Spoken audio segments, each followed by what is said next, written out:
frosty, starlit night, a miracle took place. A melody drifted over the darkness of no man's land.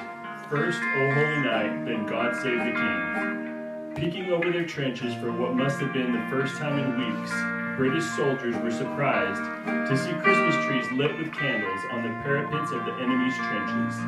Then a shout, "You no shoot, we no shoot." It was Christmas Eve 1914, in the midst of World War I. An officer of the Royal Irish Rifles reported to headquarters, "Germans have illuminated their trenches, are singing songs and wishing us a happy Christmas. Compliments are being exchanged, but I am nevertheless taking all military precautions." Further along the line, the two sides serenaded each other with carols, the German Silent Night being met with a British chorus of the first Noel. And scouts met cautiously in no man's land, the shell-blasted waste between their trenches.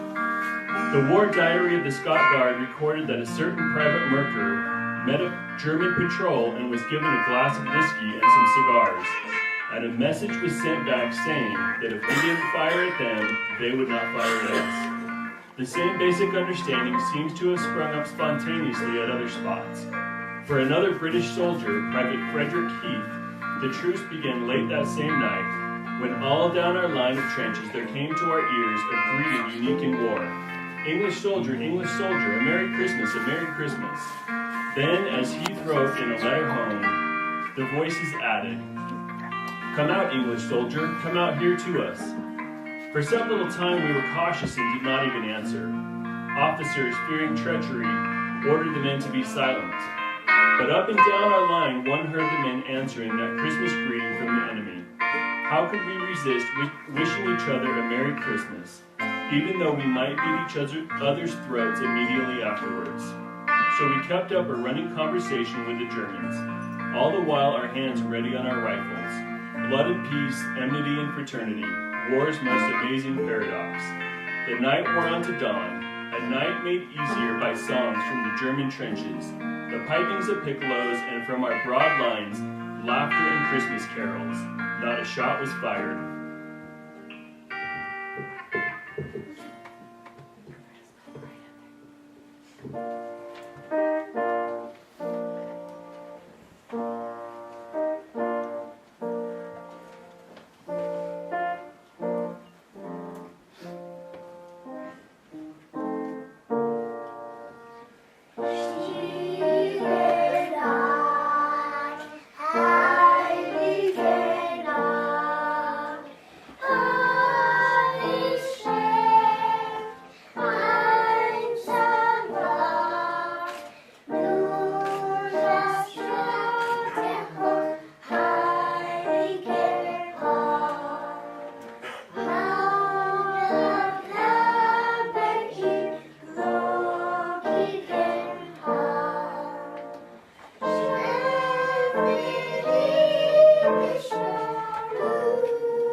That on Christmas morning, the mist was slow to clear, and suddenly my orderly threw himself into my dugout to say that both German and Scottish soldiers had come out of their trenches and were fraternizing along the line.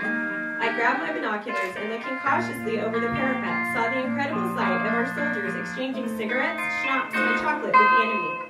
Later, a Scottish soldier appeared with a football, which seemed to come from nowhere, and a few minutes later, a real football match got underway. The Scots marked their goal mouth with their strange caps, and we did the same with ours. It was far from easy to play on the frozen ground, but we continued, keeping rigorously to the rules, despite the fact that it only lasted an hour and that we had no referee. A great many of the passes went wide, but all the amateur footballers, although they must have been very tired, played with huge enthusiasm. For Neiman, the novelty of getting to know their kilted opposition matched the novelty of playing soccer in no man's land. Us Germans really roared when a gust of wind revealed that the Scots wore no drawers under their kilts, and hooted and whistled every time they caught an impudent glance of one posterior belonging to one of yesterday's enemies. But after an hour's play, when our commanding officer heard about it, he sent an order that we must put a stop to it. A little later, we drifted back to our trenches and the fraternization ended. The war was on again, and there would be no further truce until the general armistice of November 1918. Many, perhaps close to the majority of the thousands of men who celebrated Christmas 1914 together, would not live to see the return of peace. But for those who did survive, the truce was something that would never be forgotten.